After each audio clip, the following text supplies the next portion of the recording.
Yeehaw. How's everybody doing tonight out there? Hope everybody's doing good. Good, we hope. We hope Second Wind's out there and lets us know about our audio again. Our controllers say it's working, so we're going to assume it is and jump right into this one. What do you think? I'm going to start with a joke. All right, let's go with a joke. Why was Pavlov's hair so silky and smooth? Why is Pavlov's hair so silky? Hair? Yeah, his hair so silky. Silky and smooth? Yeah. Have no idea. He conditioned it. I've been saving that for 2 weeks. He should have saved it another 2 weeks. Well, hey, it's dog related, is what I can say. So. All right, folks, you heard it here first. I dare you to go home and tell your wife that joke. Dad jokes are great. Condition, that is kind of clever, I gotta admit. I was really stretching trying to figure it out. What the hell Pavlov got to do with hair? So, Handsome man. well, okay, so let's talk about that certification we started last week. And for those of you that, if you watched last week, and hopefully we didn't run you off and you're coming back this week, we had some audio problems because we didn't have Miss Carol Ann here behind the running thing. She's back to make sure we don't flub the dub. Yeah. So we're gonna go over that, a little bit of the certification. What is a certification? Why do you care if you get a certification and that sort of thing? And then we're gonna go into what was gonna be the second half this year, this week anyway, about exactly where you can go to get a security dog certification, one that'll stand up in court. So, we're going to start with certifications. You want to open the door or you want me to? Go ahead. Okay, so in the top 3 or 4 questions I get asked when people calling about looking for dog trainer is, are you certified? All right, everybody wants a certified trainer. Well, guess what, folks? There's no such thing. Now, He's bona fide, but he ain't certified. there you go. It's bona fide, but they ain't certified. Now, there are 1 or 2 organizations, but America's a big country, and every city in America's got 4 expert dog trainers that are doing whatever they're doing. So for them to all get together and come up with a concrete single plan ain't gonna happen. And we're not Germany where everyone does that sort of thing, you know. They're not the Scandinavian countries. Right, they've been having these certifications for dogs for the breeding, like we talked about last week, for hundreds and hundreds of years. Right. There's already a base establishment, there's an established base already, to get that done. Yeah. It's already in granite. This is how it is, and that's it. And, yep. And people that run that, you know. They keep it that way. And Germany's the size of, what, Rhode Island, I guess, or whatever. But, but still, all the European countries as a whole are like that. Yeah, probably the size of Massachusetts. Yeah. Not Rhode Island. I wouldn't. That's kind of insulting. Well, you know. It's like talking about never mind. Yeah. So, yeah, I mean, that's the case. All the countries that are leaders in the dog world, the working dog world, they're all small countries. But they're unified. Everybody's unified. They're all unified. Right, and they have a standard that they all must meet. Right, and you know, most of the top end breeds, all of them come from Europe. Yep. So even if the British have a certain qualification and the Germans, they're not much far apart. Exactly. There's a baseline they have to follow. That they all follow. Because it works. Right, because it works. And everyone follows that system. So in America, you got a whole lot of Indians and you got even more chiefs. So too many deviations from the top of the pack. Too many chiefs, not enough Indians. Yeah, there you go. If you got, so you have a couple, APD, American Pet Dog Trainer, APDTA, I believe is one of the national associations. There are a couple. I can't remember if that's the one Ian Billingsley started or not. But there's 2 that have, you know, substantial following, and they have accredited people at the top that wrote their standards and who passed people on their certification. And that's essentially what a certification is, and it's worth no more, really, if you think about it. That certification is only as good as the experience of the people who wrote the standard. Period. That's the bottom line. Okay? The APDTA, they've got some great, Miss Barbara in California, I just went blank. I can't remember. Anyway, Ian Billingsley, these are very accomplished folks. So nobody in the security dog world ever had a certification system until Canine Pro Sports. So what does it take to be a recognizable and effective, let's call it an effective certification? Whoever signs off on those certifications has to be someone with verifiable experience and knowledge to show that he had a right to authorize these standards, period. If you don't have that, so for instance, let's talk about security guard dogs. And I'm licensed by the state of Texas.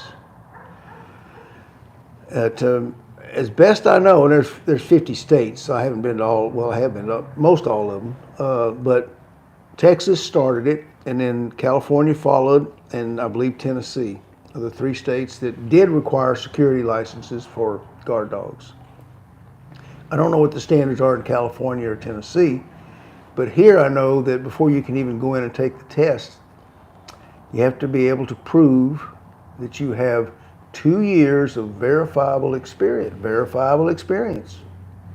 And by that they mean you have to have had military service with a canine, police service with a canine, or a recognized security company with canines, okay?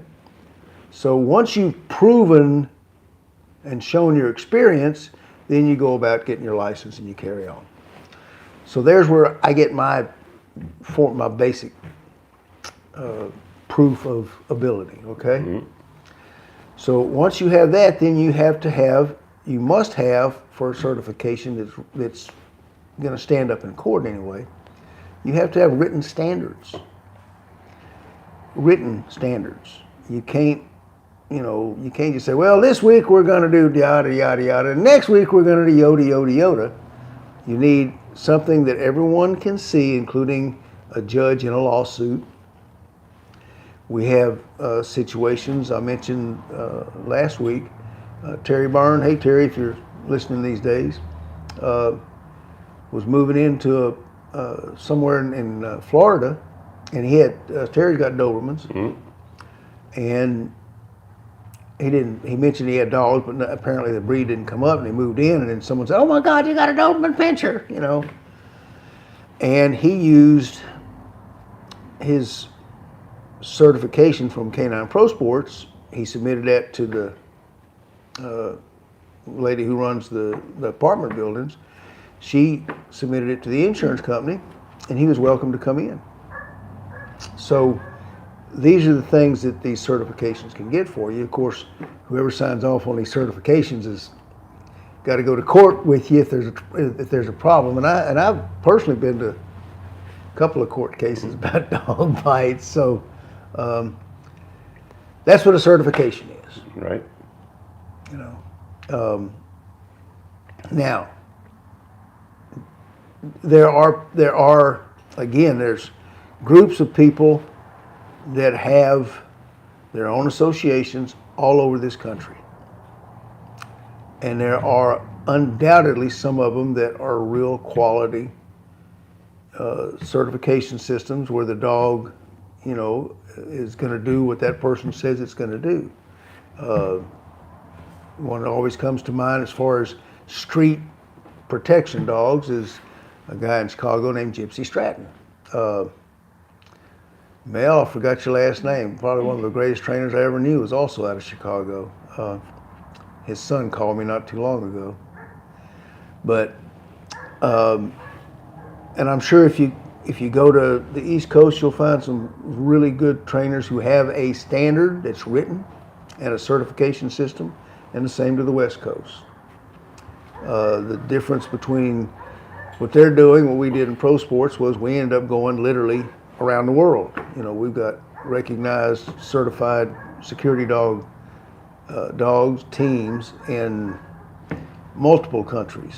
You know, we've had participation from, of course, everybody knows I had a close relationship with Denmark for years, and then, you know, Puerto Rico, Japan, Australia, anyway, a lot of different places.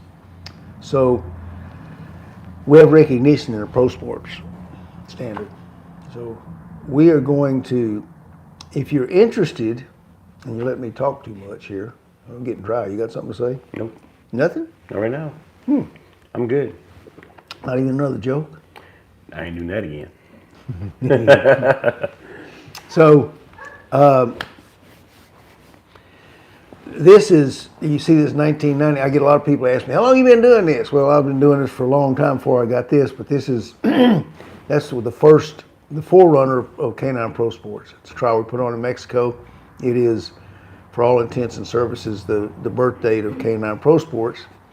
And I keep this little trophy around, I guess, just because I never had a trophy written in a foreign language before, and I thought that was cool, so I kept it around. But this is a starting date for when Canine Pro Sports started, and we are going to, because I've had calls about it, we're going to go ahead and start up some other certification trials. We'll probably do them on a limited basis for a little while, but we're going to have, we're scheduling, here's the news, drum roll please, da da da da da, bang, thank you, thank you. We're scheduling for March 11th, we're going to have a pro sports competition here. For those of you that are interested, let me explain some of the differences, because yeah, we call it Canine Pro Sports. It's pro stands for professional protection sports, because it's a certification system, but like USPCA or any of these things, we set up our exercises also in a competition format. Yep. So you can get certified. You can also win. The one thing we always did uniquely, because if you're truly a professional, that means you're doing it for money and people will pay you money, right? Pretty much basic. That's how it works usually. Yeah. So there's several things that we did in pro sports that are unique to dog world competitions anywhere in the world. One was we pay back money. We have an entry fee. A portion of that entry fee goes to the clubs putting on the trial. Another portion goes in the pot, and the winners get paid. Biggest pot we ever had, Lewis Williams, if you ever listen, right there at the Dallas, Texas trial, got 20, correct me if I'm wrong, Lewis, it's over like $2,500, over $2,000 first place. That was the exception, but still that's one of the things that we did. And you know, the people who win pro sports titles and trials can honestly say they're professional competitors. You know, the other thing we did in pro sports to set it to make it more accurate, because it was designed to be able to prove your dog's ability as a protection dog, right? Yes, sir. Not a street dog. So, I mean, not a show dog. So, I'm looking around, as everyone may or may not know, because this thing I wear on my head, you know, I've got a rodeo background, and it slapped me upside the head when we were trying to format this. You know, rodeo has 2 judges. Gymnastics in the Olympics has 8 judges. What else we got? What other kind of sports are there where they're judging you? Bowling. No, there's when you're shooting those what's that Katie's girl does that shooting. Shooting? The marathon shooting, when they're shooting targets and everything. Oh yeah. They did all that too. Oh yeah, they got judges there. If you start looking around the world, for every sort of high-level competition, you will not find any sport, I don't think, that has only one judge judging people. Keep thinking. If you can come up with one, let me know. Anyone out there? It's our trivia question. Foosball. Foosball. One judge. We need to make. Okay, well, he's a foosball player. Huh? I was thinking more of a. I know. But something real. Yeah. But now everything basically, multiple judges. Yeah. Football has 4 Everywhere. or 5 now. Yeah. Baseball has 6 or 7. What, they have the umpire. The and all umpires, right? everything. What's the exception to that? Foosball.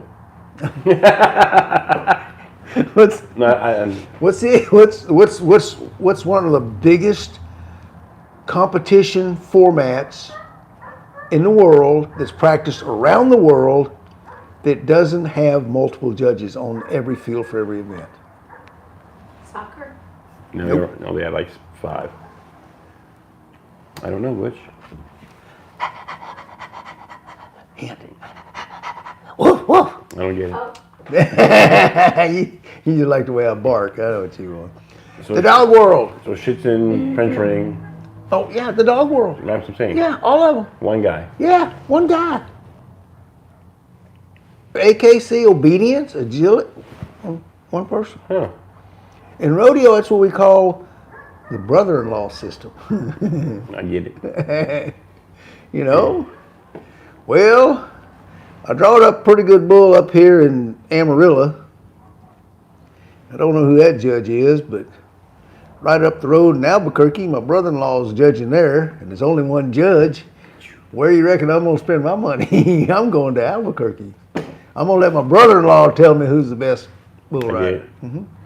Not in pro sports, though. Nope. We started from the very beginning, the very first, this trial in Mexico, and this was done in old Mexico. We had 2 judges. One was the vice president of the USPCA, and the other was a professional protection dog trainer from California. Had been at it for years. One stood on one side and one on the other side. Now, why is it important? In rodeo, you have two judges, because let's just take, if you're bronc riding, when you come out on a horse, you have to have your feet up in a certain place. It's sort of to give the horse an edge. First jump goes to the horse. So you plant your feet, you can't move them. You got to keep them planted right up over the point of the shoulders until the horse's front feet land. Then you can start moving your legs to keep your balance and keep him a bucking, okay? So if we come out this way and this foot's right up here and you got one judge standing right over there, he's going to say, hey, that guy marked that horse out, let's give him a score. But if the other side, the foot was way over here, this judge missed it. He should have got a goose egg. It makes sense. That's why everybody has so many judges, so many angles to see. Yeah, that's why he has so many. There's so much movement in dog training also. With horses, you never come out the same way. No. And think about especially the bike sports. Of course, the way Schützen's set up, it's not necessary. You can get away with it, but so right now, I'm going to get certified, and I'm going to prove my dog's a real man stopper. And I send him, and he goes, and he fights like the dickens, and he's got this guy, and he's just whooping him all around, right?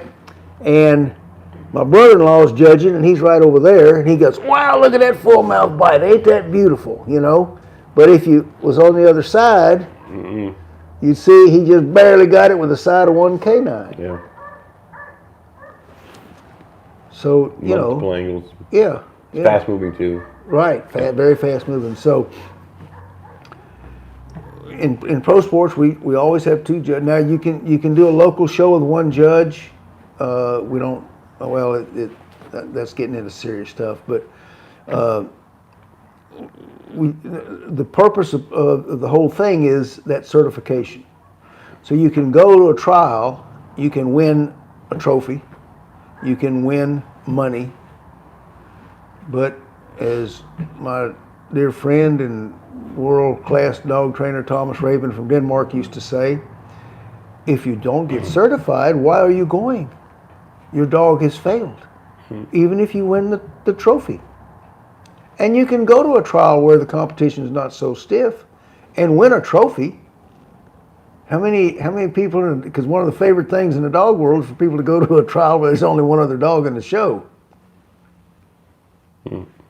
So, all of these things for certification are taken into account, which is one reason that anytime that I personally have gone into a courtroom, when I walked out, the judge usually agreed with the dog that we had certified. So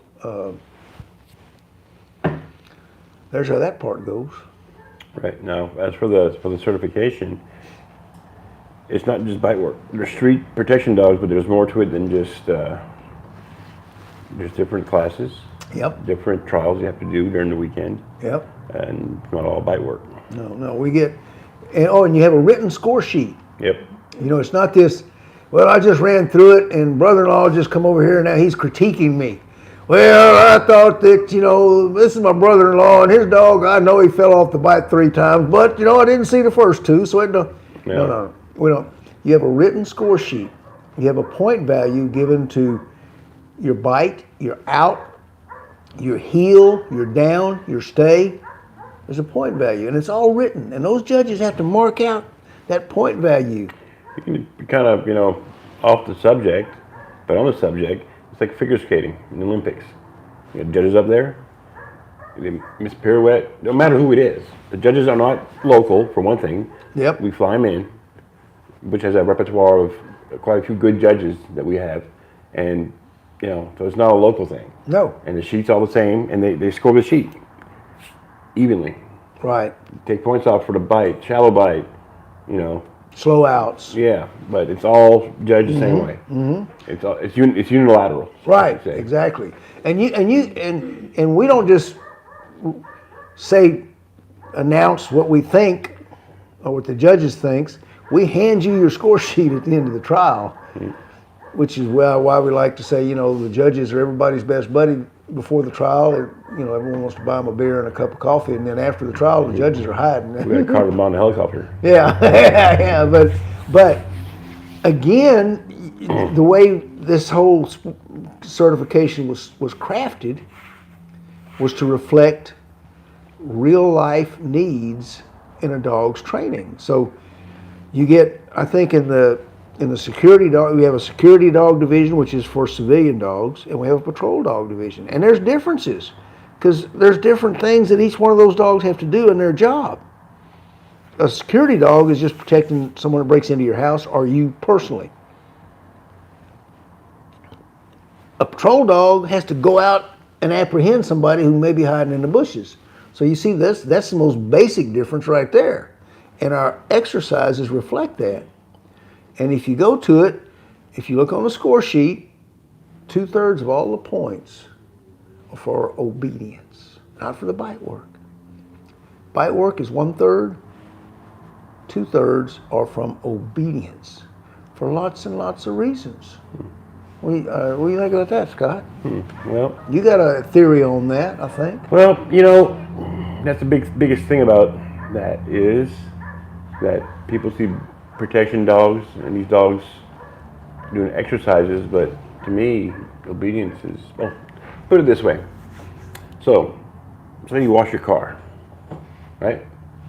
So, you start washing your car, right? So what do? Pretty basic stuff, right? You bring it up, you water, you rinse it off, get the dirt off it, rinse off again, and you soap your car down. You wash your car, section by section, because it's hot in Texas, it dries out, right? You get done and you rinse it off and you put a light mist. Then you go ahead and you freaking just wipe it down, get all the spots off it, right? Then you go ahead and say, this looks pretty good now. So what you do is say, I'm gonna wax this son of a gun. So you get out there and you put a coat of wax on that car and then you buff it off. And then you go ahead and you polish it off and you look and say, damn, that's a good looking car.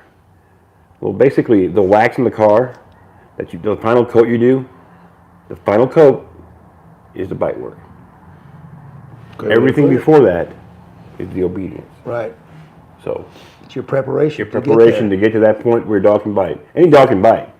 For a dog to bite and listen, that's a whole different story. And listen to you. That's my take on it. Well, and that's exactly, although we wrote that score sheet more to a couple of years ago, that's exactly what we probably had in mind. We just didn't know it at the time. So that's one reason that you get your score sheet, because the other thing we hope for is that with score sheet in hand, that judge can, and we have little symbols at the bottom, and like in your obedience, we've got an arrow that points up and one that points down. If it's pointing up, that means through the healing process, when they're judging your healing, your dog was forging. So now you know you need to correct that. I have a question for you. Yeah. On this score sheet, how much of this is obedience? 2/3. That's what I'm getting at. See? The bite's very important, how a dog bites, but to get to that point, your dog has to have the obedience there. Yeah. You get in the security dog division, Yep. you have 250 points total, 150 from obedience, 100 from man stopping. Period. So we try to, again, make everything set up the order in which we put everything. There's a reason that's another thing, that all dog sports, you go on the field, you start, you do your whole routine, and you're done, right? It's just the way it's done. You have one judge, you got, Yep. Buck Smuck's brother-in-law out there judging, and everybody goes out there, and what happens is the dog goes, first off, that makes for perfect patterns. And I know all these people say, we're going to do surprise exercises. Well, that's not, you don't know if you've improved because you're doing something different every time. So how do you know if they're better than last time, right? But you're on the field in certain ways. We break it up. You're going to come out on the field, you're going to do civil agitation and an attack on handler. Then you're going to quit. Because what happens when you go through all your exercises is, as you're going, your dog starts recognizing the pattern, and he knows what to do next, and you lose your little bit of nerves from performing in front of a crowd. On the street, when someone's attacking you, you have the nerves, the same nerves, maybe worse. And guess what? You don't have the opportunity to do an obedience routine to calm your nerves down. You've got to act right now. This is it. Yeah. And recognizing the situation also. Yes. And so what we do in the pro sports, we have this, we do your obedience, then you go sit back and you wonder, I wonder how good old Scott's dog really going to be today, and you get to think about it. And then Scott's dog goes out on the field and you look at him and you go, hot damn, he was really hot. I wonder if my Fido's going to. So it plays on nerves. So there's a psychological part to the way we set up the exercises. Hopefully, it can't be exactly like being on the street and being attacked. Trust me, but it's not a routine. Yeah, it's not a routine. You walk into the yard or the work zone, do the same thing. The dog doesn't know. You don't know. Right. Because most sports, and even on the weekends you're training, the dog, believe it or not, people tell me, yeah, we turned on 1187, it's 3 miles from here. And the dog looked up and dog lit up and whined. I didn't know what to do because the dog knows where it's going. He recognizes it 3 miles away. Yep. Coming in on the street. And when he pulls in, they know. They already know. Right. So these are all the things we try to overcome. Yep. But you can't. And if if anyone's interested, we have a written rule book. What I said earlier about a written standard, there's no such thing as a certification that does not have it. Everything required written down. So you're saying that all the exercises that are being done will be in that book? Because people need to know if they're coming out, they need to have a heads up. Not only the exercises, but exactly what the judge is looking for. How are they judging you? You don't have to take this guy's word for it that your dog was not good in his healing, because you're going to have exactly what the judges are looking for written in the book. So you know exactly how to, and we don't tell anybody how to train. You want to do a focus heel, do a focus heel. So it's like taking a driver's test. You get the book manual there. You got to do this to pass. If you don't, you don't. You don't. Yep. It's right there. Yep.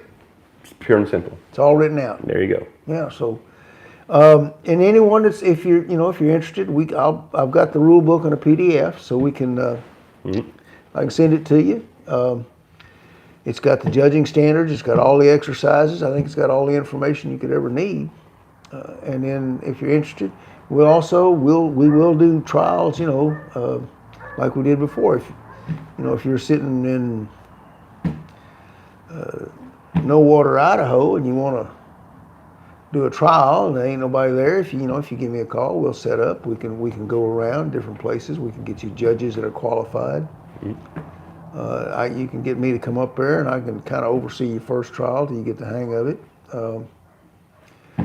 But that's it. That's what certifications are. This is the only way I know to get a protection dog certification, actually anywhere in the world. And we'll do whatever we can as usual to help people. Because when it comes to legal ramifications and stuff, it's proven you've done it before. Yeah. It's a good backup to have, because nowadays, if you're doing these protection dogs and you're not doing a Jack Russell, you're doing a Dobie, you're doing a Western Shepherd, or you're doing a Rottie, something happens, 90% of the time you ain't gonna win.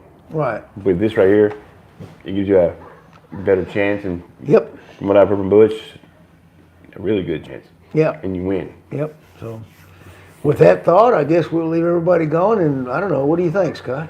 I think it's just pro sport certification, everything else, it's great. It's all about the dogs. There you go, folks. See y'all next week. Appreciate you.